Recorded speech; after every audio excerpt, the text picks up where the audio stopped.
Yeah. So here, as you have heard, in South West India and South India, this is the monsoon season in general in India. So get lots of rain. So we have lots of rain, and the state where we are, Karnataka state, it has some flooding area, but not in the area where we are. And the area where we are is a little bit in the south, but not too south towards this coastal line. So it has high that kind of. So, and also we have one big river, but not very near from the settlement. So we have no flooding problem, but keep raining day and day out. Yes, yes. Okay. Oh, yeah. Thank you. So now we will. Muted him. Oh, yeah.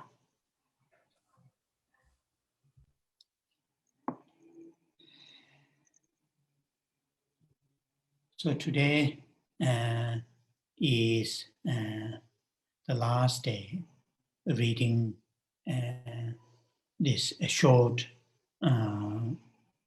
Guru Yoga text in relation to the Geshe Tashi, but that can be the central figure can be changed according to one's own what you call the spiritual teachers connection and spiritual traditions. As I mentioned, basically all the Guru Yoga teachings and practices, meditational manuals are more or less same. Only different is some are quite extensive, some are quite short. So, we this is our fourth day and the last day reading this text, and we will start reading the text. The taking refuge and holding the altruistic awakened mind, bodhicitta, as a in general as a training our mind, training ourselves, to hold these two amazingly helpful, useful mental states as a follower of the teachings of the Buddha, and also within the teachings of the Buddha, following the Bodhisattva and the teachings and the Vajrayana teachings. Then, specifically, to make our gathering and listening, contemplating, during this hour and a half, our activities to be helpful, useful to ourselves and to others. It is, as we all know, it is very much dependent on having the right intention or the motivation that leads us to participate this event. So therefore, try all our best, and we all know quite well, and not just we know quite well. I know many of you have been involved with the teachings of the Buddha very, very long time. Some of you, I think more than 30, 40 years, because I know some of you, I know since I've been in the West. That means more than 20 something years. So, and before that, before I came to the West, some of you already have met Buddha Dharma, have met many great teachers. So how to hold these two minds, the mind taking refuge and bodhicitta. Recitation that we traditionally do, it is part of means and methods that help us to hold, to experience, to have these two mental states. Sometimes, saying verbally, saying the words, lines, paragraphs, helps us to to reinforce the mental states, the mind taking refuge, and bodhicitta. And as I have shared with you many times, it is very, very helpful to enrich these two mental states, along the studying particular topics, reading particular books, discussing on particular subjects. Try to connect your reading Dharma books, listening Dharma teachings.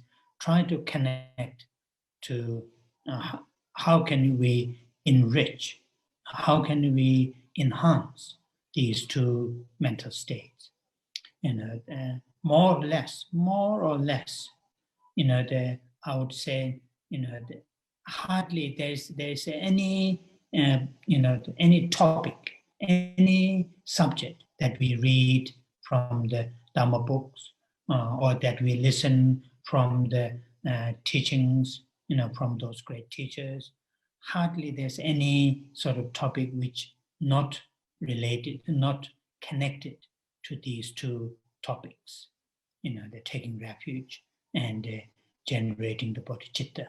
When I talk about, the bodhisattva and the teachings and the vajrayana teachings, always directly or indirectly related, connected to these two.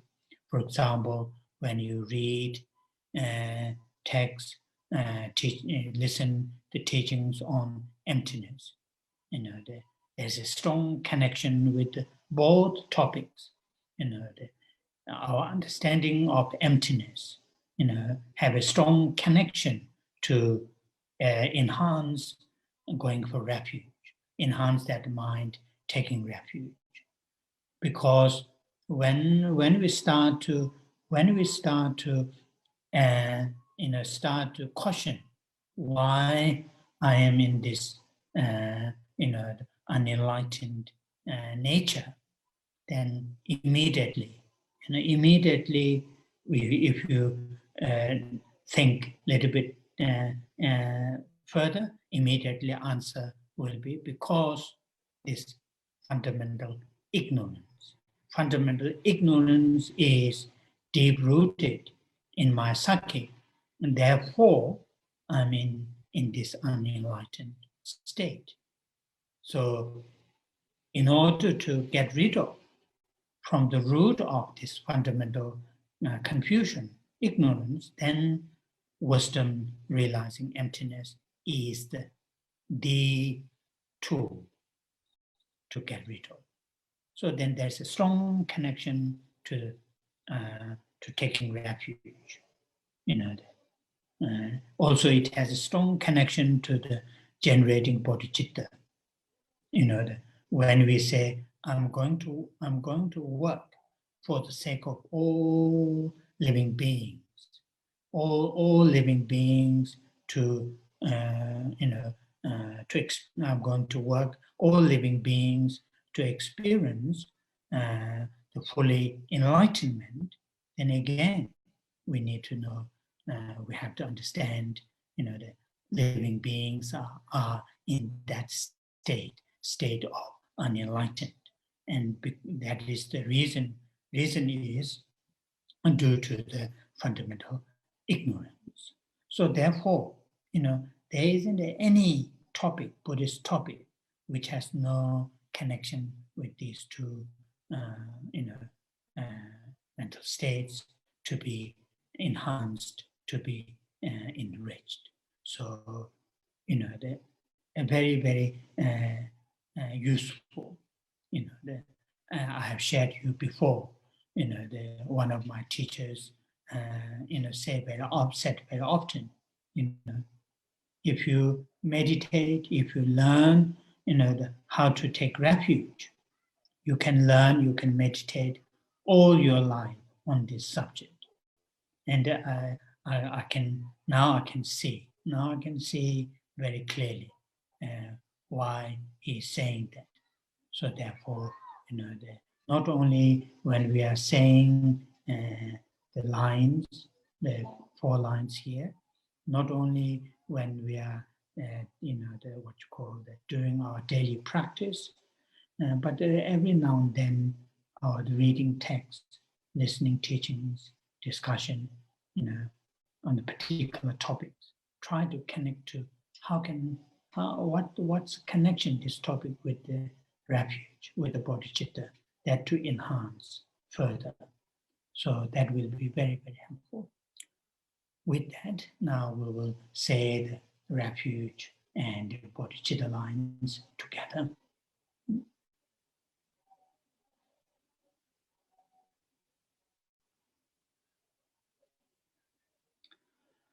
Sanje che da so ye chong nam da chang ju pa do da ne ja so che da ge jin so ye be cho nam ye do la pen je san je do ba ra sho.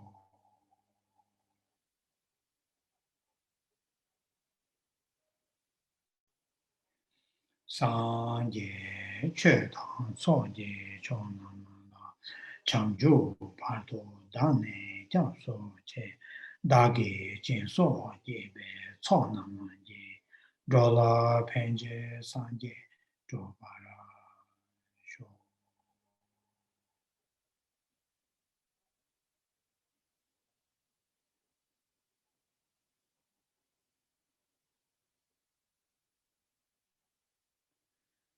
Sanje che da co ye cho nama da Changju pardo dane jiangso che dagi jinso yebe co nama ye drola penje sanje drobara sho.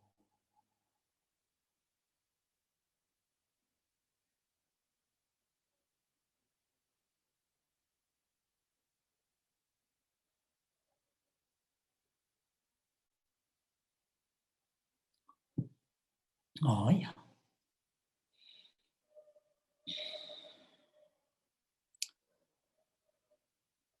Before I continue to read the text, and just briefly to say, the importance of reminding ourselves that we all, in fact, every living being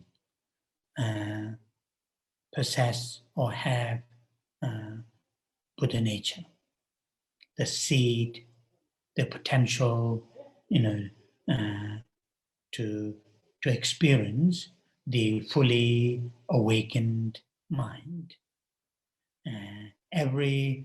All living beings have the seeds,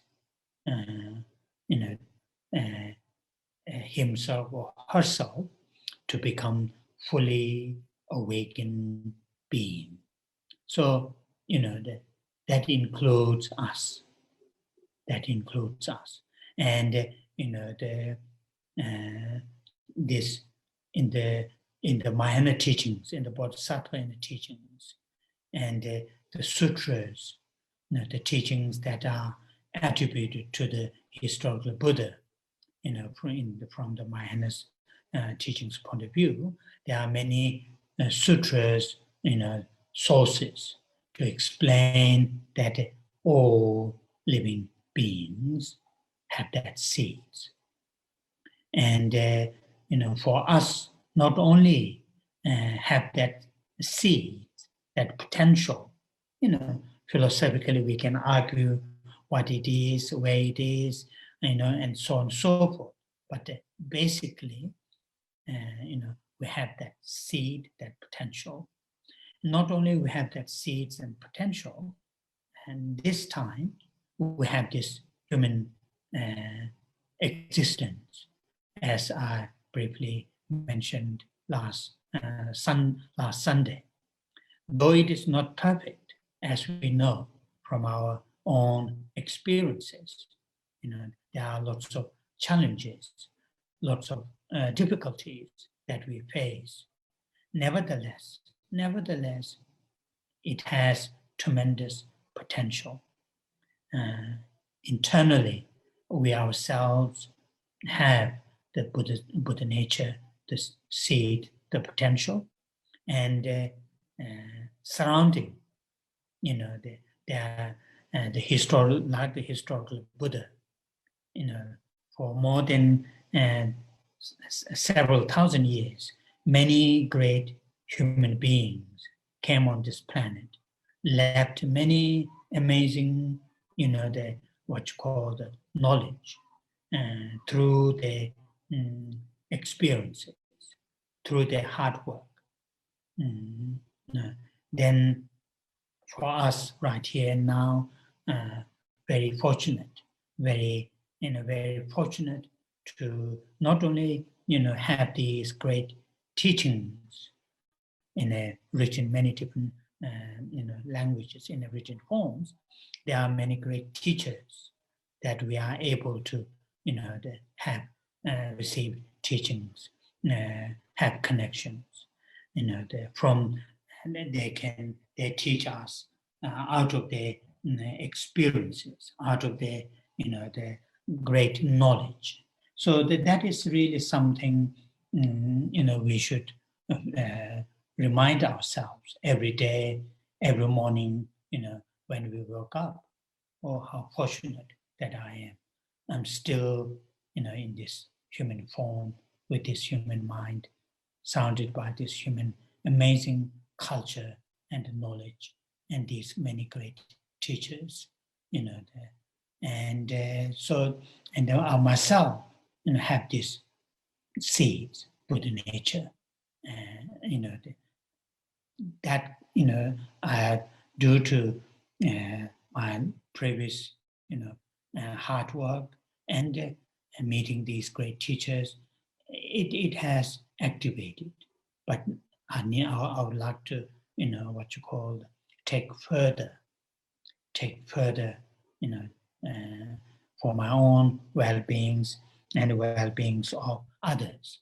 So that is some from time to time, to remind ourselves, how fortunate that we are, though there are challenges, difficulties, having Buddha nature, this seed, this seed. Oh yeah. So the text that we are reading is, as I mentioned earlier, a short text which help us to structure a particular practice, the practice that help us to enhance our, our heart connection to our spiritual teachers, the spiritual teachers whom that give us tremendous, the teachings and, the advice, instructions, deity initiations, and so on and so forth, and to that connection to be enhanced, to make closer, to make very what you call the very very productive, And also, here it is, important us to remember when we talk about spiritual teacher, and particularly in this junction, the junction that our topic is very much related to, in this practice is very much related to Vajrayana teachings. Within the Vajrayana teachings, Hatha Yoga Tantra teachings, and even in the Sutrayana, the teachers or mentors are explained in a two levels. Qi in Tibetan, Qi Yongzin. Qi Yongzin, Qi means external. Yongzin, Yongsu Zimba. That is, in other words, saying, completely or fully to uphold. What does that mean? Our teacher, those great teachers, that we have, that we can see, that we can talk, that we can, listen their teachings. Those are the external teachers, external mentors. Teachers, mentors, they really uphold us,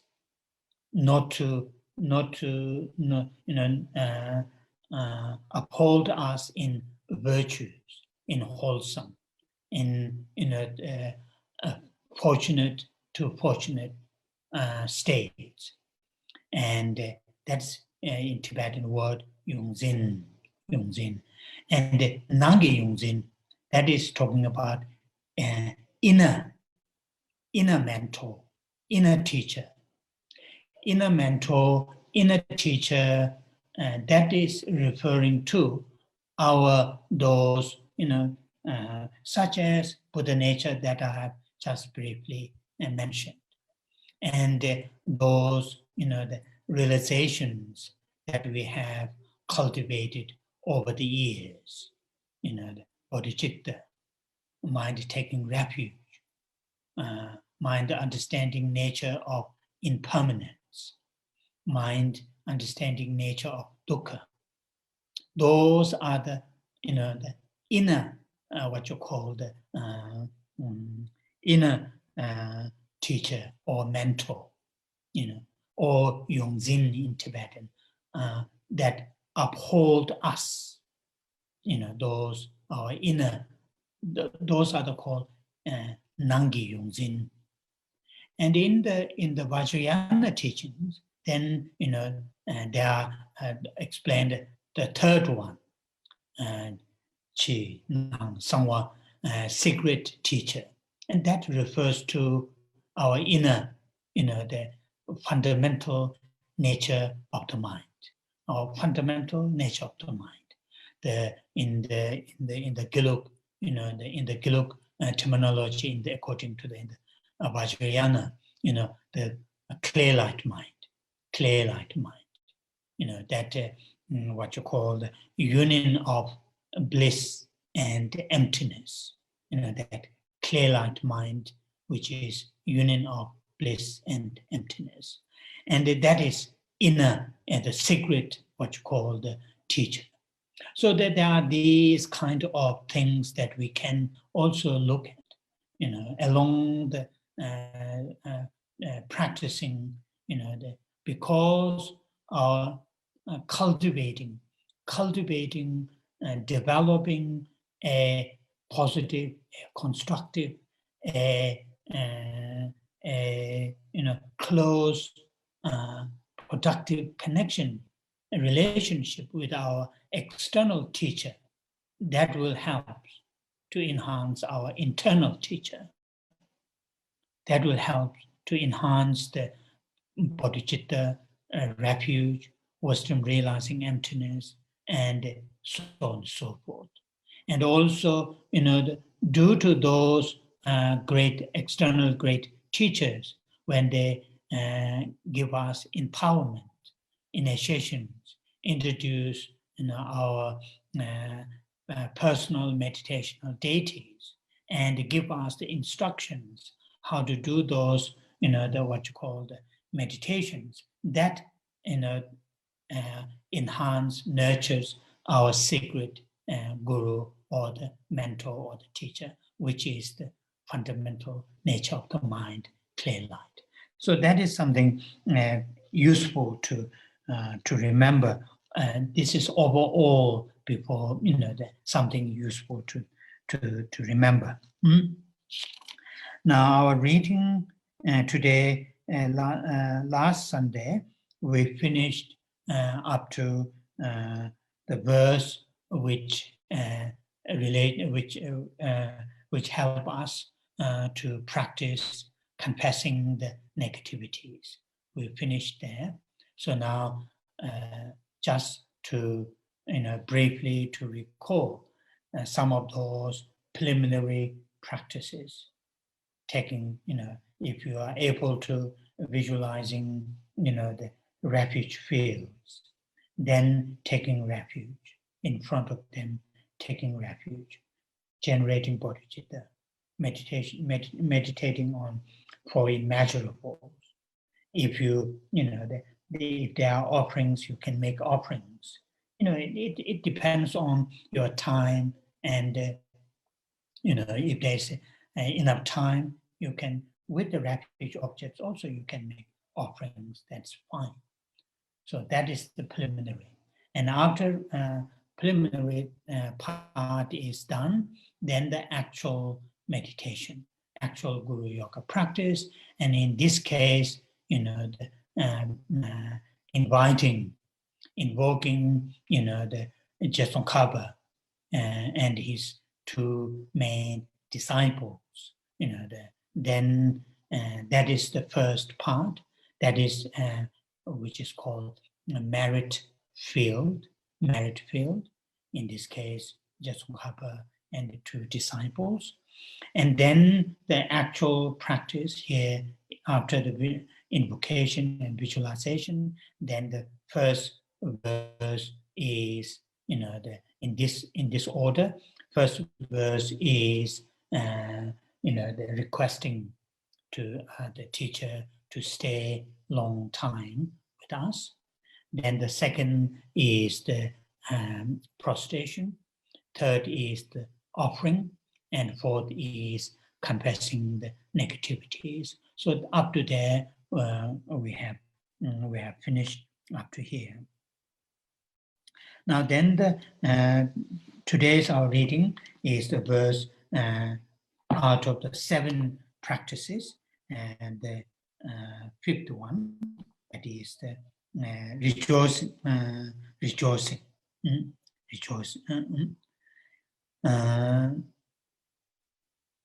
Okay. Rejoicing. Ningme tundir mangtu dubla zun chöge bangbe tejol tunyo che gombo chöge labjen zebala daja samba tabe irango. So that is again, to really to feel deep sense of what's called appreciation, deep sense of rejoicing. It is very much dependent on how much that we understand, the qualities of our teachers. The more and the detail and the depth, our understanding of the qualities of the teachers, then stronger and deeper rejoicing will occur. There's a strong connection. In fact, as I mentioned,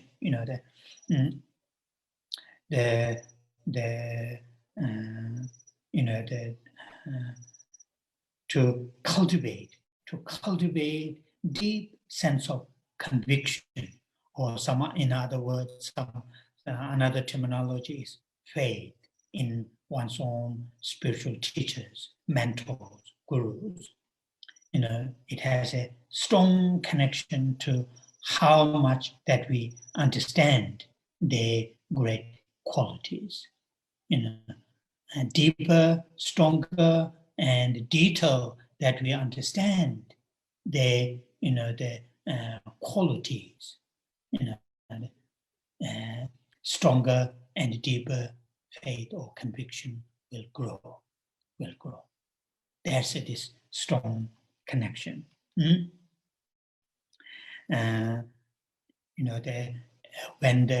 in the Lamrim teachings, in the Lamrim teaching or any kind of the teachings that help us to cultivate this constructive relationship with our spiritual teachers. There's always have a detailed explanations of the qualities of the teachers, and that's why and as you know, in English called faith, or in Tibetan Teba, conviction. There are three types of faith or convictions, and they all three are very much related, connected to our understanding of the qualities that our teachers, have. And that's here. And in that connection, here, Geshe Tashi, a writer in this verse, very nicely explained, saying that,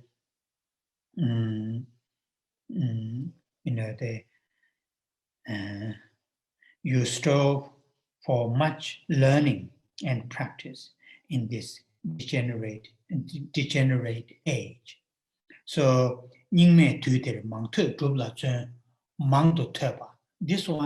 this first line, which is very, there are two lines, two words, which is very, very important to look at two together, and the writer put two together.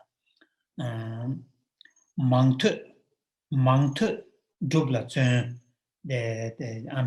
looking at the Tibetan words.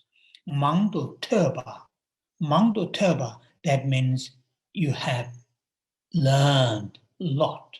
You learned a lot. You have listened. Literally, it means you have listened lots of teachings. In other words, you have read lots of teachings. Read, listened, received lots of teachings. And that is Mangdo Terba. Mangbo, that means many. Terba means heard, hear, or that can be reading. So in other words, as Geshe, I think I've quoted that from his own short autobiography. He himself has said, when he explained how he studied the teachings, he said, there's no sort of, picking up from here and there. There's no something, studying roughly here and there, chokrewa, or partial, rakpare, some grows into the surface, not in that manner. When he studied the teaching, never satisfied just reading the surface, just reading the partial of the text. I have studied all these great teachings. And that is what here Mangdo Terba have read, listened, lots of teachings. Then the second word, that is duba. That means practice, put into practice. Not very much in the Gelug terminology. I think in Nyingma terminology, this term used quite a lot, duba. That is quite often sometimes in a retreat or particular sets of, the certain sets of practice set to sit together, duba, mani duba. And that really, sets a few days just reciting the 6-syllable mantra or other, like that. And the term that duba is not used that much in Gelug tradition, but in here, Mangtu, dubla zun, duba, that put into practice, not just intellectually have learned lots, but what have intellectually learned that really put into practice, dubla zunba. In here, in English, saying much learning and practice. And that is really important one. And this degenerate age. There are lots of explanation or meaning of degenerate age.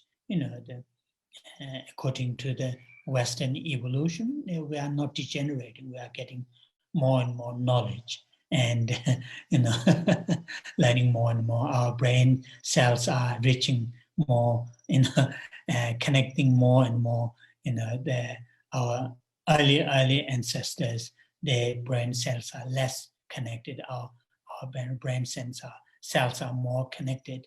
But according to some of those ancient Indian spiritual traditions, then have a quite a different explanation.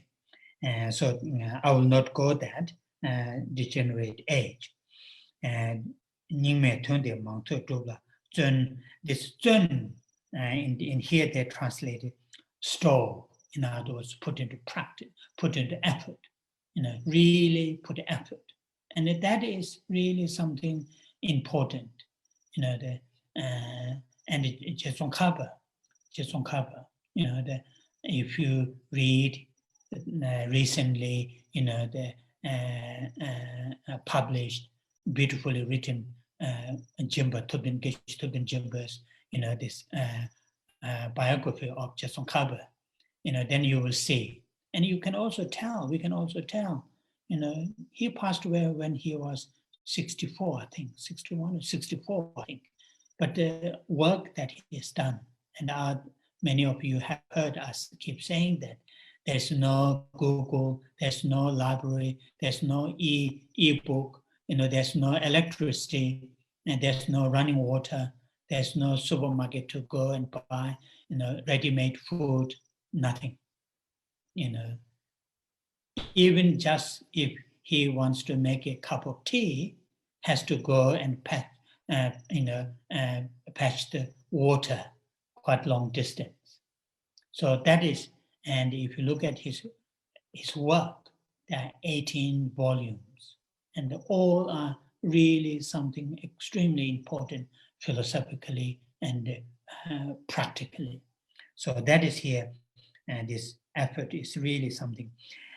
Then the next line in Tibetan, Chöje Pangbe Tejul Tönyeche, and that is in which is Chöje, which is in English, put in the third line, 8 worldly concerns, 8 worldly concerns, Chöje.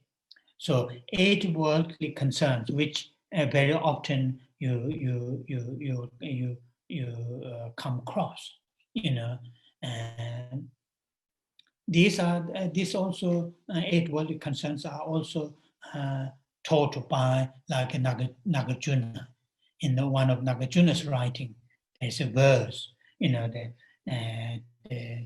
talking about these 8 worldly concerns. The 8 worldly concerns are very easy to, if we put into two groups.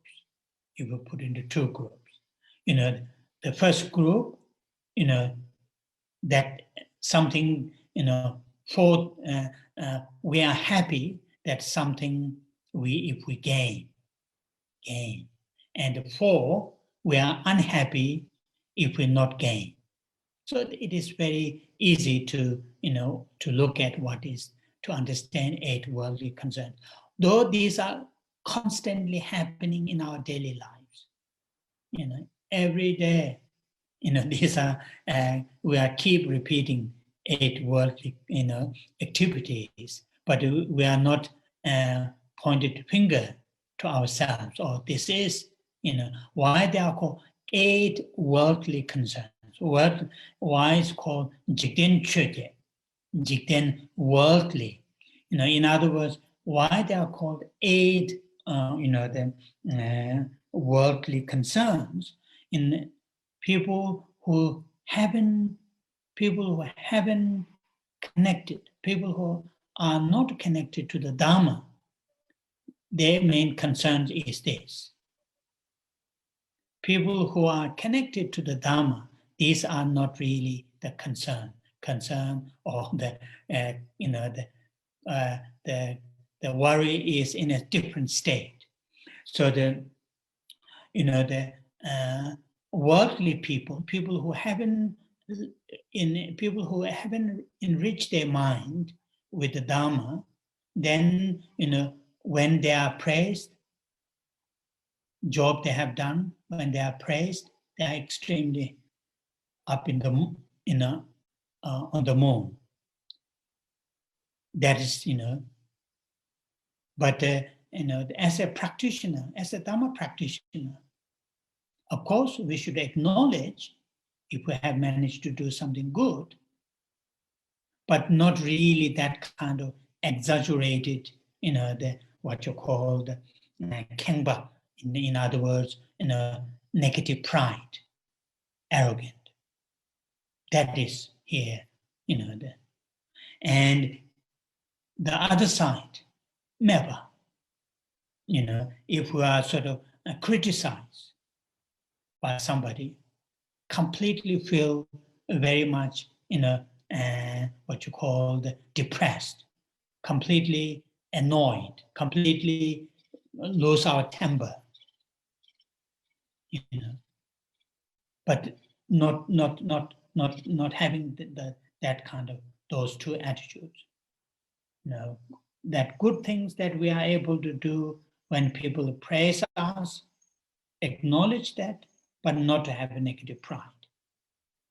When people say something unpleasant, not to immediately get angry, not to immediately feel depressed, just to stay in a neutral, if it is possible.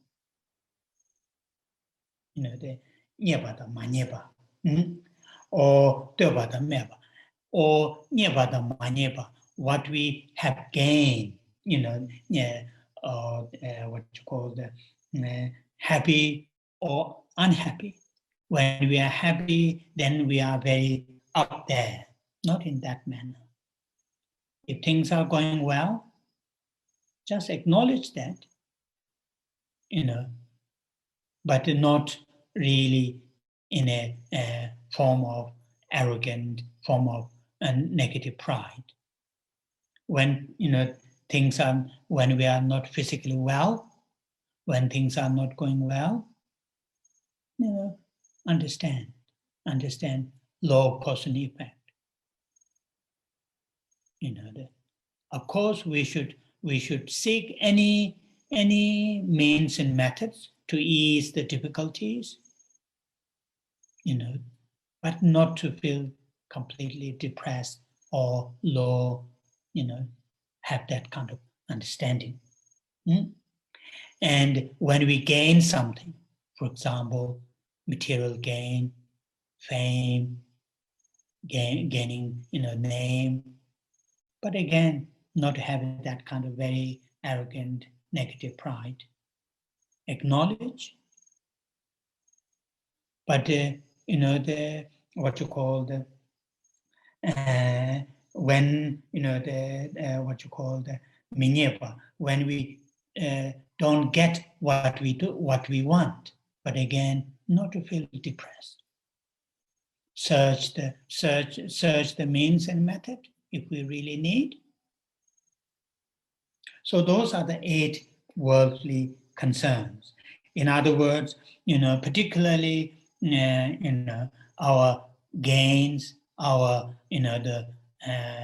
what we have, name, possession, status, all those things. When we are in that level, in that situation, then there is a risk to have this arrogant attitude, negative pride.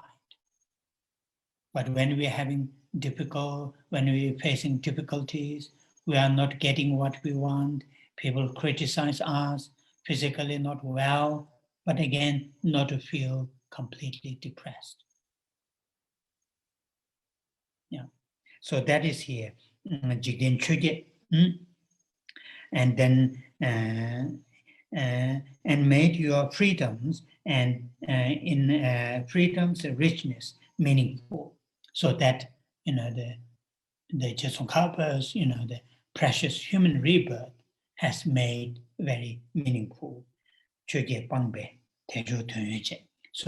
the earlier, the first line that you have have a tremendously learned, you are tremendously learned, and also same time all what you have learned put into practice.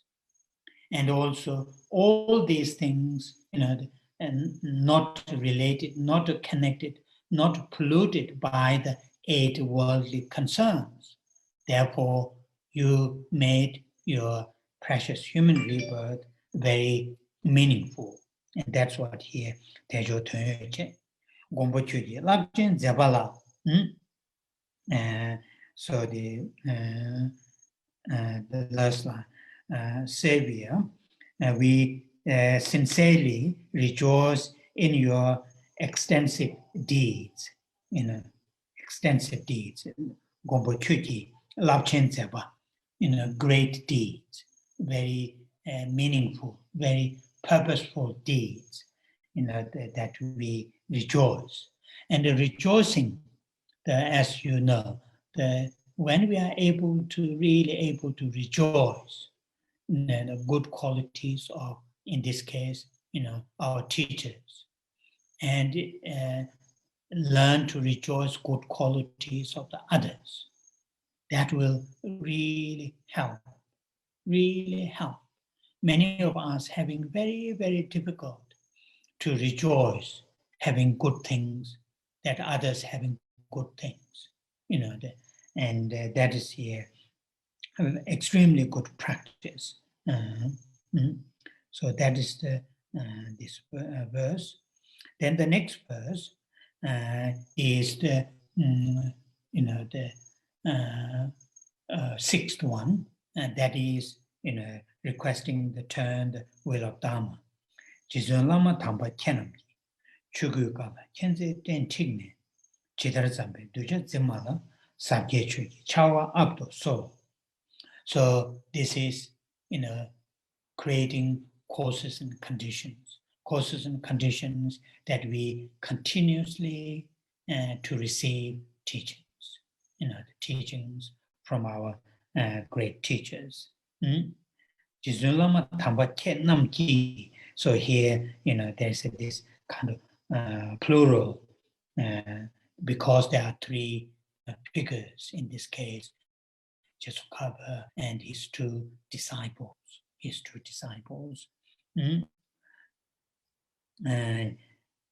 Here, Chugu Kala Chenze Tintikne.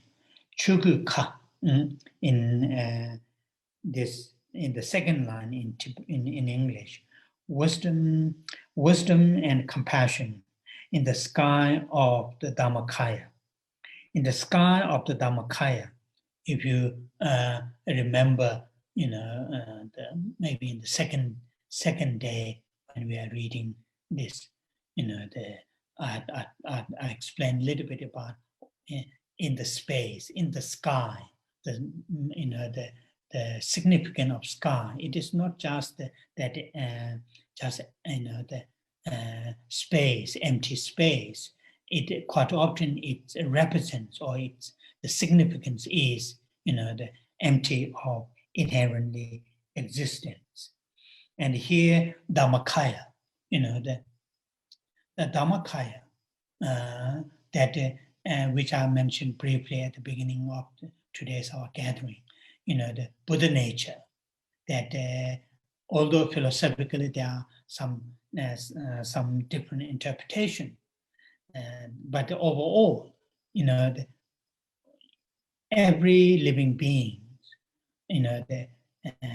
that Buddha nature, will, is the seed, that is the potential, and that will, if that nurtures, if that Buddha nature is nurtured by the practice, and then that will, eventually become enlightened. We are becoming enlightened being. Our minds will become enlightened minds, enlightened minds. And that here, in that, the Dhammakaya is very much part of that enlightened mind.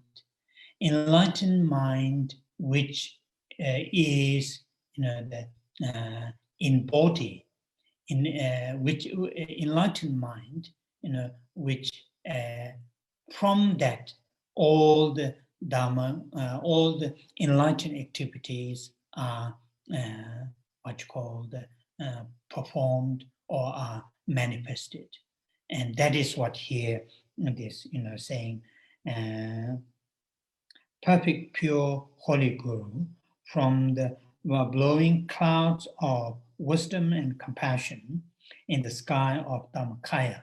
This is very much talking about, those, in this case, Geshe Tashi and his two disciples, they, enlightened mind, which is part of the Dhammakaya. Dhammakaya, it's quite often translated in English,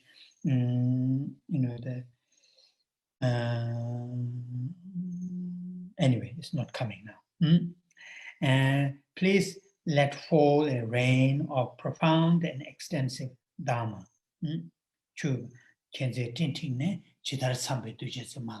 So, the teachings, of course, the enlightened beings, they are ready, they are all the time, ready to teach, ready to lead us, give us the teachings.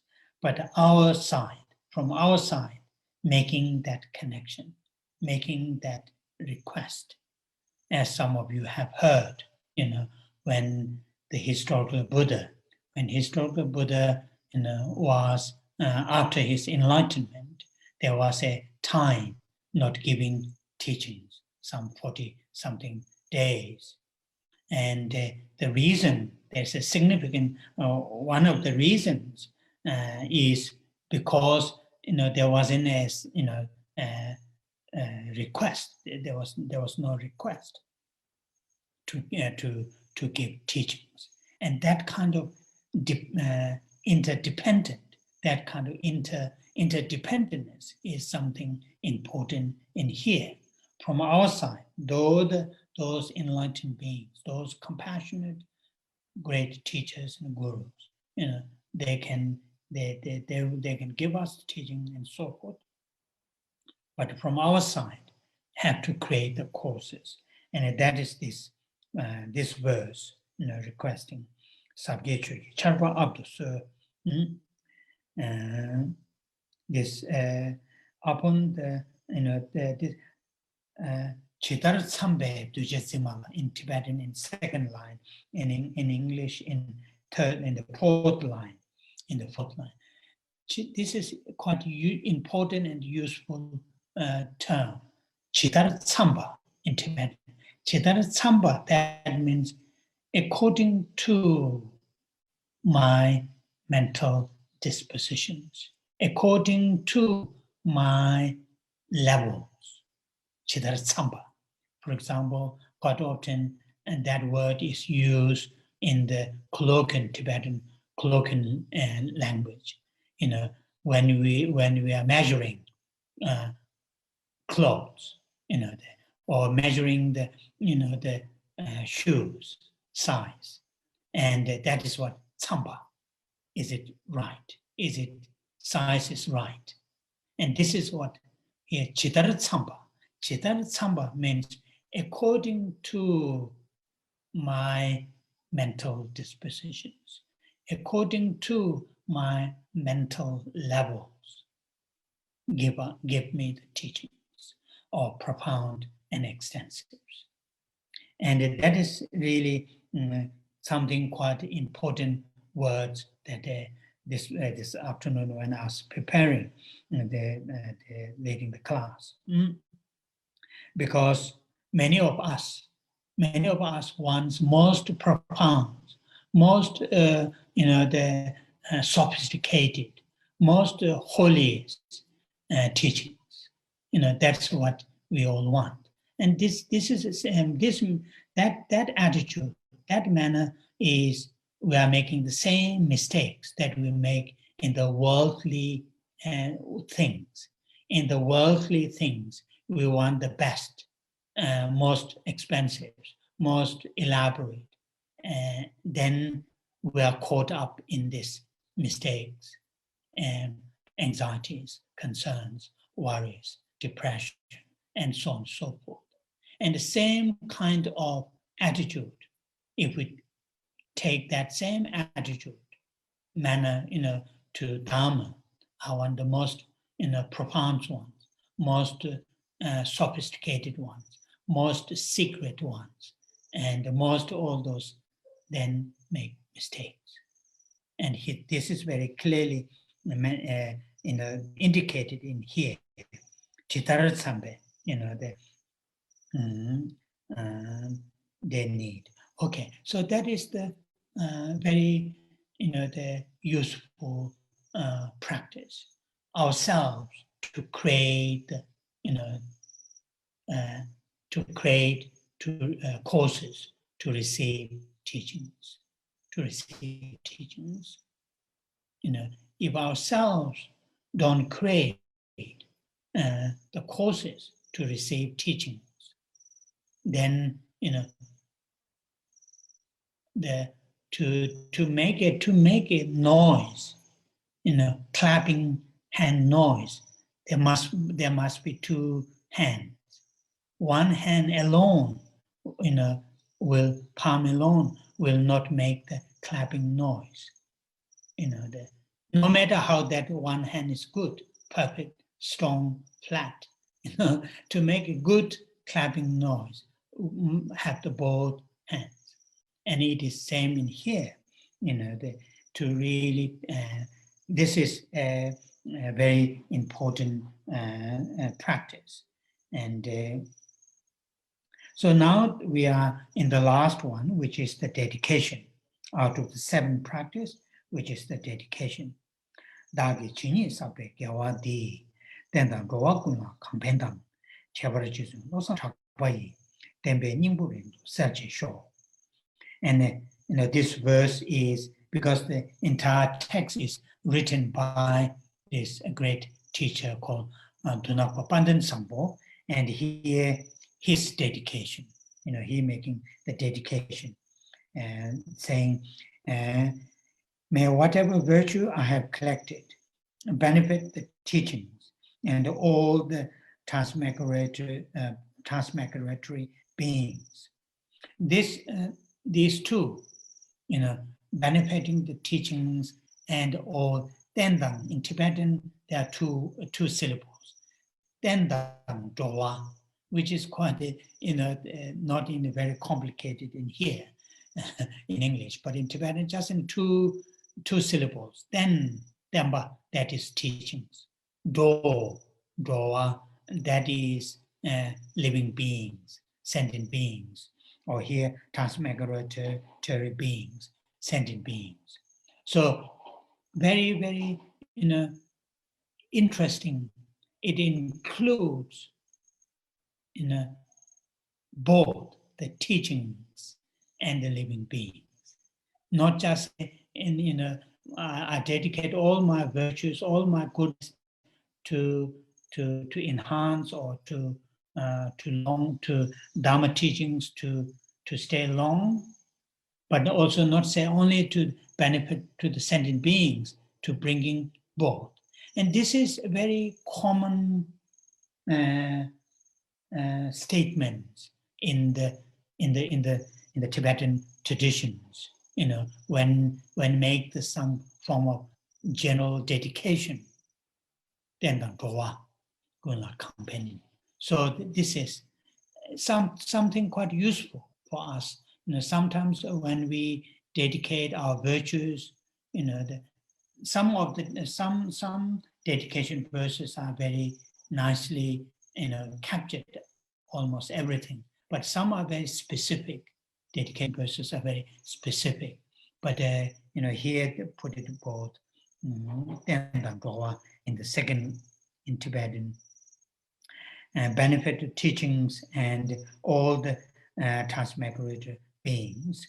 And then it says, and in particular, because the Dunako Pandit Sampo, the writer who follows, who also one of the direct follower or the disciples of Geshe Tashi, and he put it saying, in particular, may it cause the essence of perfect pure Lobsang Thakpa's teachings to shine forever. So that is, the specific dedication.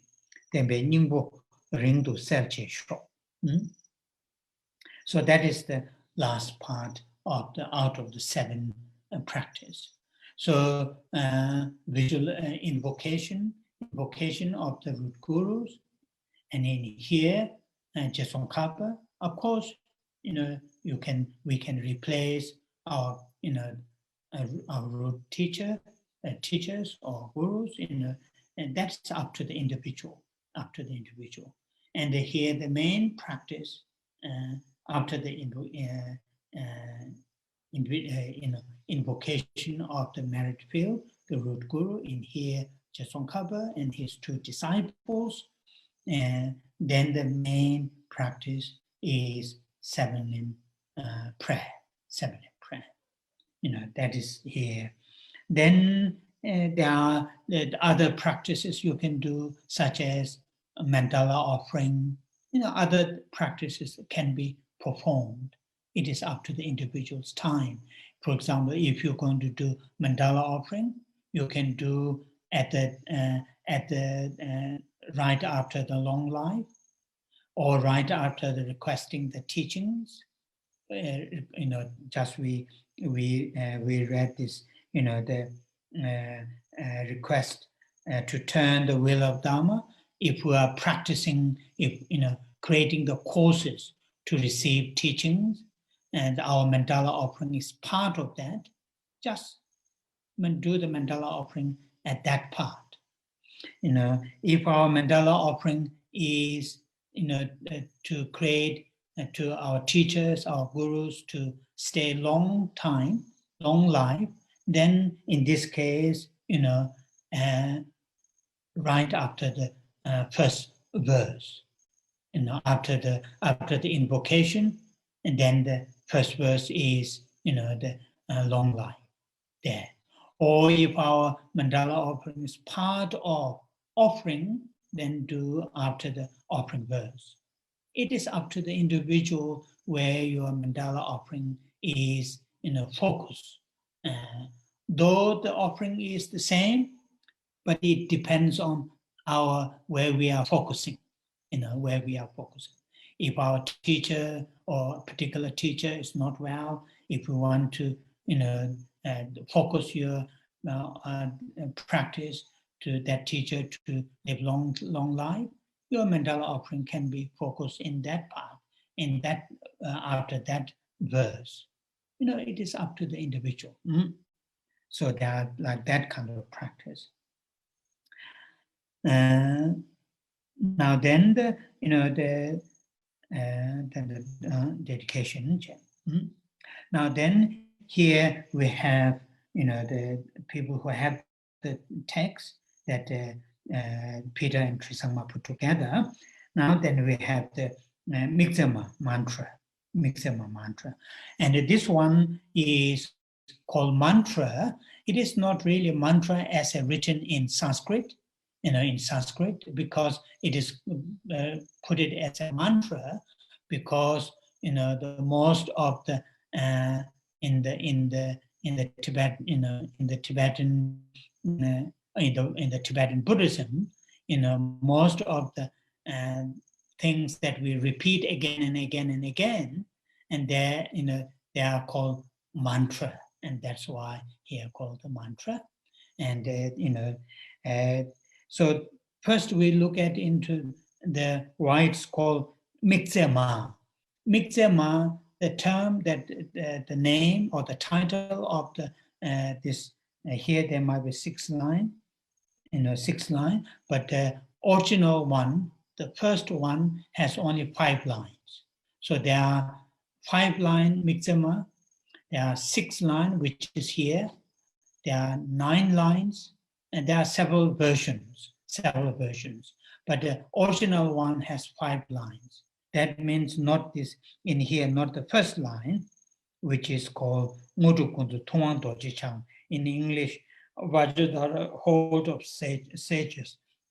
Without that, and then those 5 lines are in Tibetan, starting with the Migme Zeva.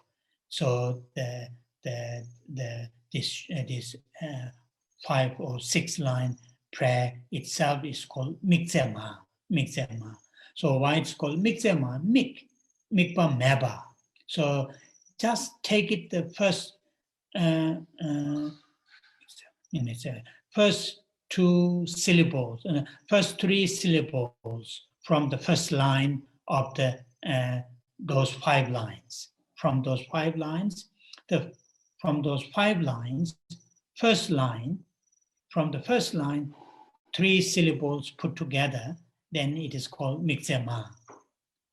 Mikzema. So Mikpa, Mik is called, what you call the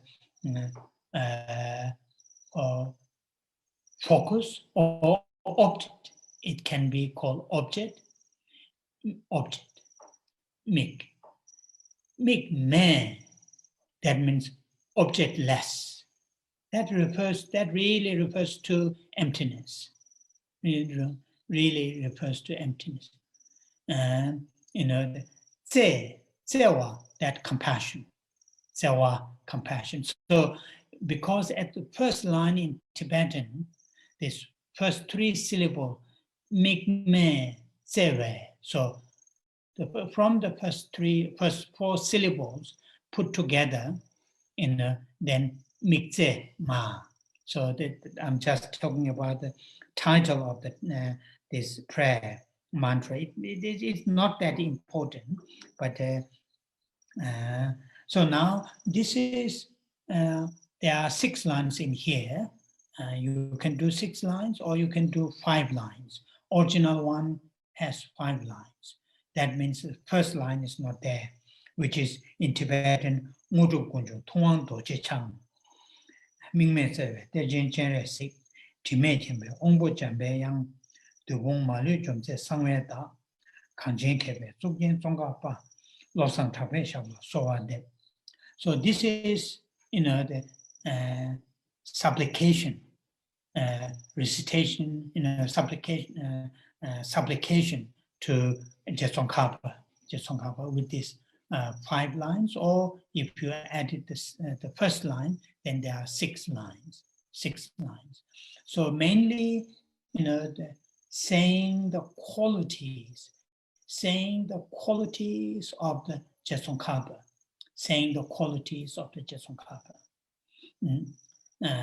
then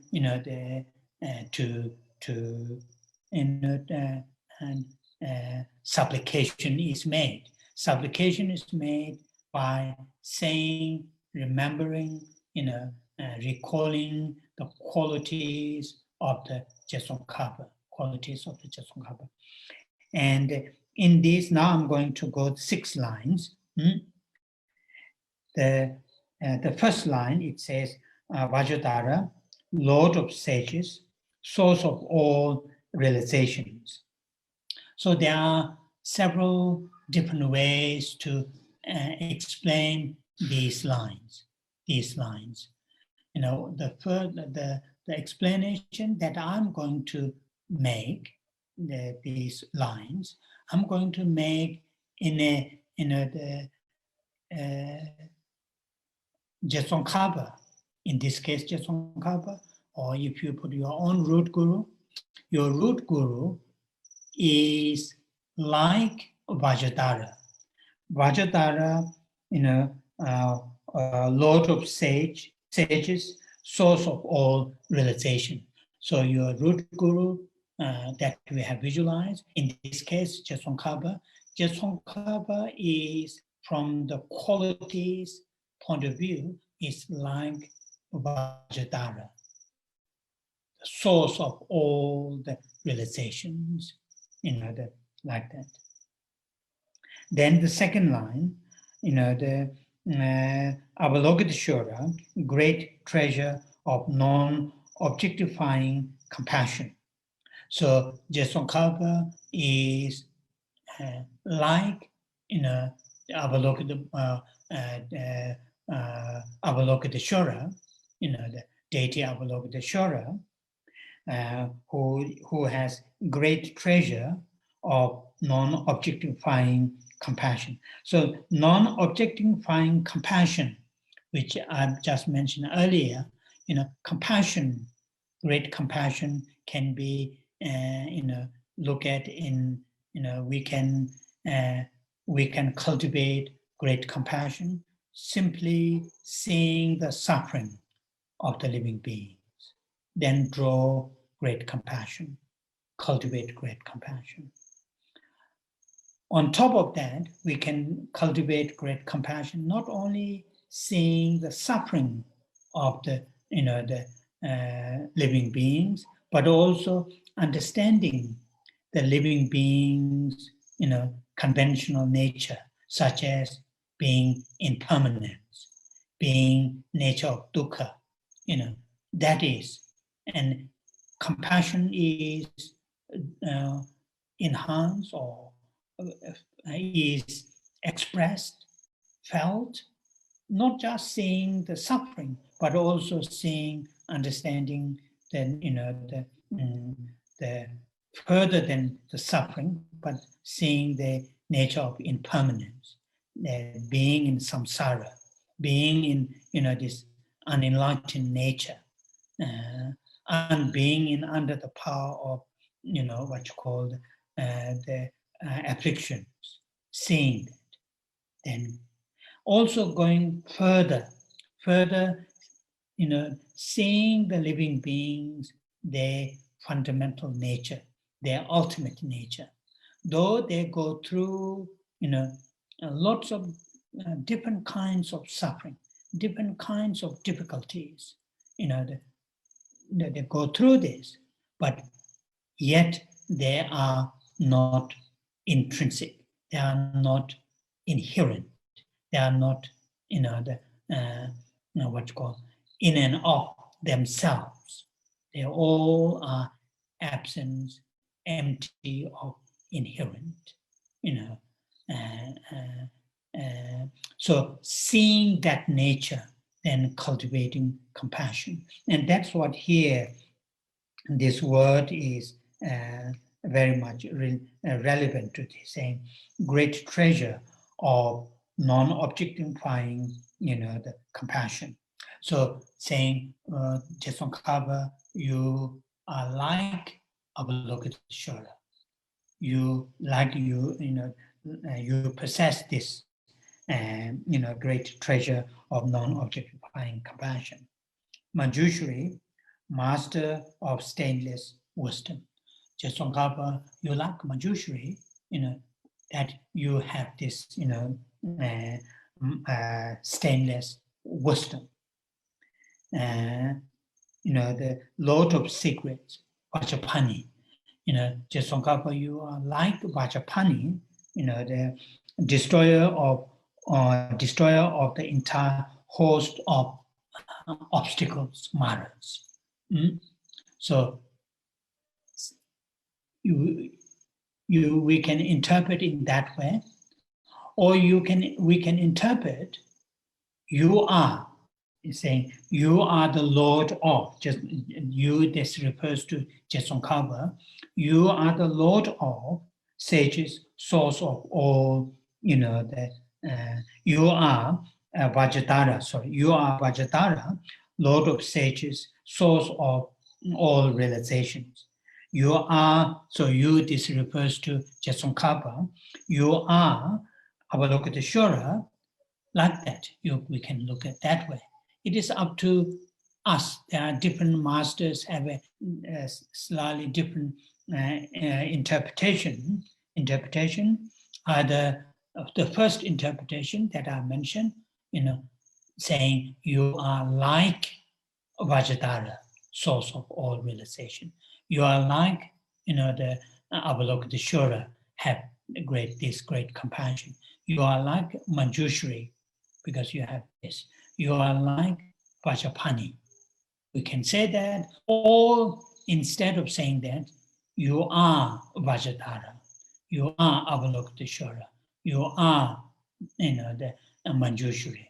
There are different explanations to which one is, good to, which helps ourselves make closer to our teacher, to our root guru, and that is the here. Mantra. Tsongkhapa, crown ornament of the sages of the land of snow. Losang Tawa, at your feet, I make a request. So this is, 6 round, but you can do the 5 round. I'm not saying the first one. That is the original one. That's the original one. And also sometimes when we chant in a group, for example, in the monastery, we chant. Then if we chant, we say 4 lines, because chanting 5 lines is not easy. It doesn't work. If we chant, then we usually don't say the lot of secrets. That part in Tibetan, we don't say Dubung Malu Chom, say Samveda. Omit that one, then original 5 lines, omit the 4th line, then make it 4 lines. But that's not that important. But here, it is very, very useful. I think many of you know, this prayer. Maybe not don't know the first line, but the 5-line Miksema mantra. You can say that, with 5 times, 7 times, 21 times, 1 mala, like that. While saying the lines, Miksema, then, really make deep connection yourself with, in this case, Geshe Tsongkhapa, or you can have your own root guru, root master. So that is here, which is recitation. And after the recitation, or you can say, for example,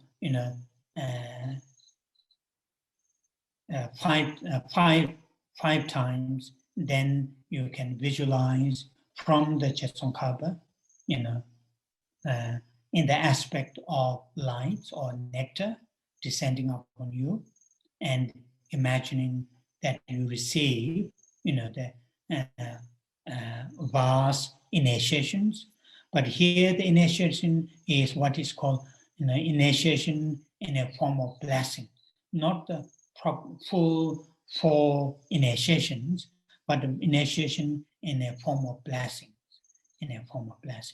So recite the Miksema 5 times, then visualize from the Geshe Tsongkhapa and his 2 disciples, in the aspect of light or nectars, the nature of their, all their great qualities descend upon you, then purified all the negativities that you have created with your body, and same time think that you have received, the vast initiation in a form of blessing. And then recite again 5 times Miksema, then do the same visualization, in the aspect of lights or nectars, and descend upon you and fill your entire body, then the what you call the someone your all the negativities that we have created with our speech, and those negativities are purified. And imagine that we have received the secret initiations. And then the what you call the where is the notes? Then do again, once again, recite Mixama, and after reciting Mixama 5 times or 7 times, it's up to the individual. Then lights and nectars, in the aspect of lights and nectars, descend upon you, filling time your body, and then think all the negativities that you have created with your mind are purified. Then you receive wisdom initiation in a manner of blessing, Then recite another 7 times or 5 times. Then do the same. Then think all the negativities that you have created with your body, speech, and mind all together. All those negativities are completely purified, and you received 4th initiation, which is word initiation. Siwang, word initiation. So that is not really the proper full initiation, but it is said, doing that, visualize through that visualization, doing this visualization and recitation, the negativities that we have created with the body, our body, speech, and mind, and all together will purify. As some of you know, that other Guru Yoga relation to Guru Geshe Tashi, which I mentioned, the Lama Tsongkhapa Guru offering, after the making focus requesting, then there is a line receiving the 4 empowerment in a form of blessing.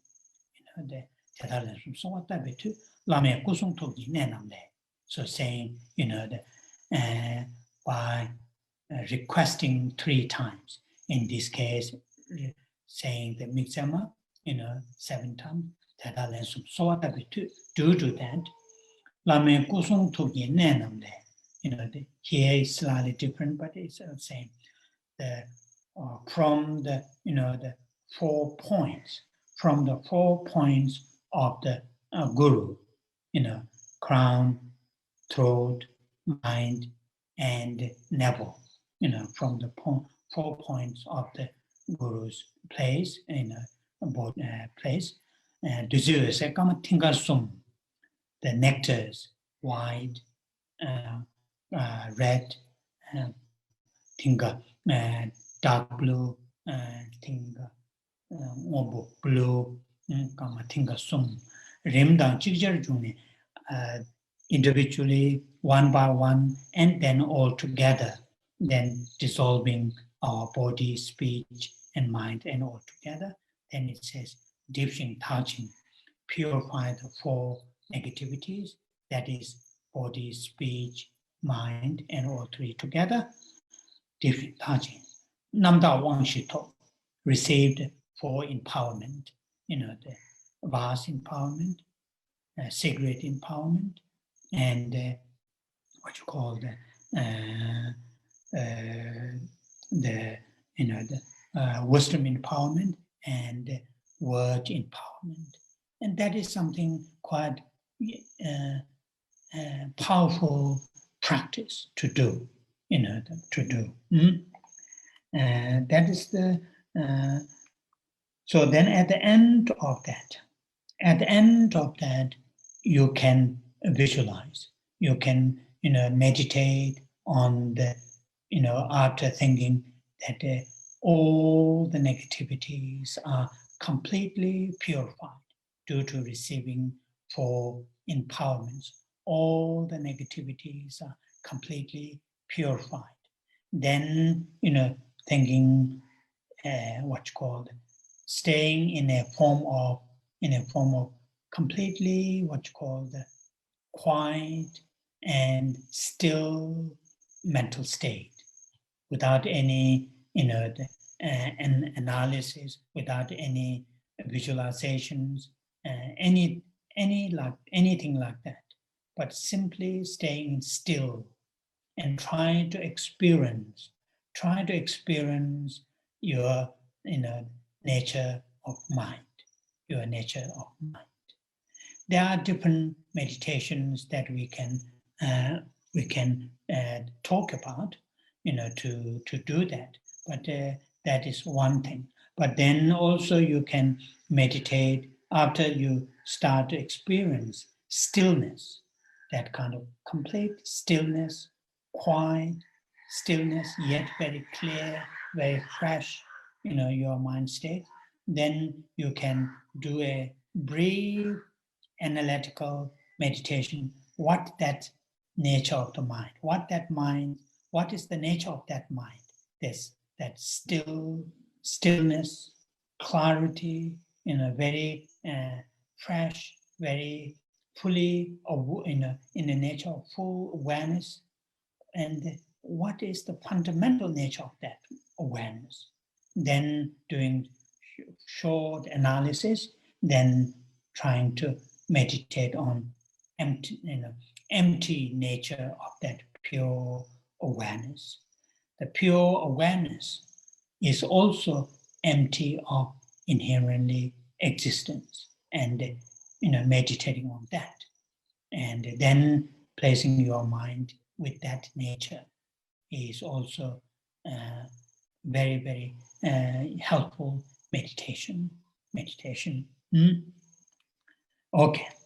Now then we are now coming closer to ending this recitation. Now all the activities are done.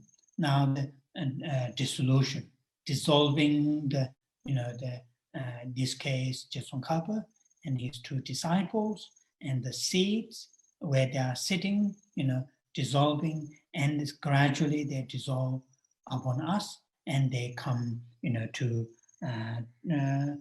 with our heart. So we are in here now. This is the word, the line saying, Ganden Lama Rinpoche. So there are, you can say once or you can say three. Here put it three. The Ganden Lama Rinpoche. Slightly, the last one will be slightly different. Otherwise, the first three lines are same. It says, magnificent and precious root Guru, please abide on my lotus seed at my heart, guide me with your great kindness. And now to do that, at your heart, visualize a 8-petal lotus,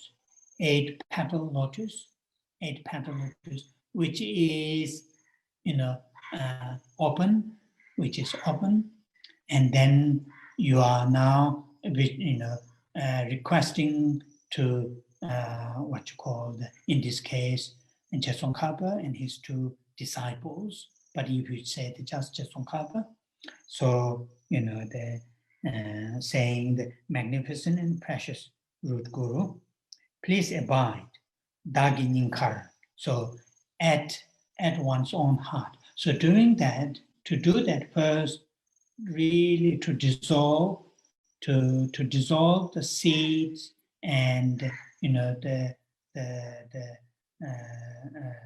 three figures into a white light. You can do that, or make it smaller. Reduce the size.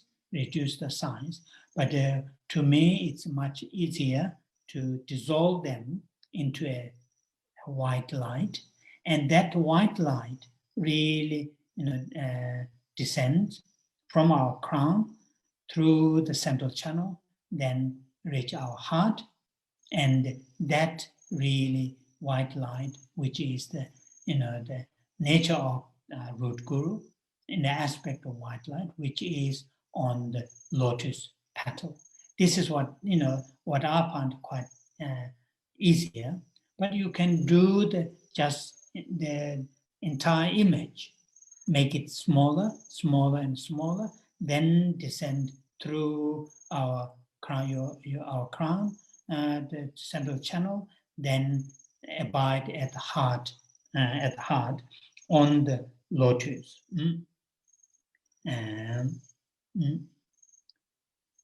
Bende Tensho La, the lotus seed.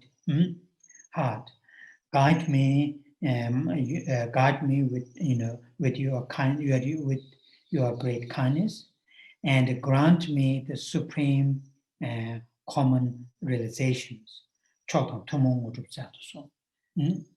Supreme supreme, the realization and common realization, or supreme accomplishment and a common accomplishment. In other words, supreme in the sense full enlightenment, and a common realization, common attainment, or accomplishment refers to something that we can before we attain enlightenment. Still, we can do the good things, have the ability to do good things to the others, and that is common realizations. So request that, request that. Then the second verse, but the first three lines are same.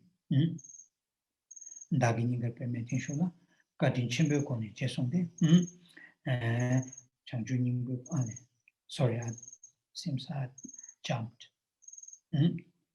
No, that's right. I jumped. First one is, and grant me the realization of your holy body, speech, and mind. And that is the first one, requesting the gurus, root gurus, those, the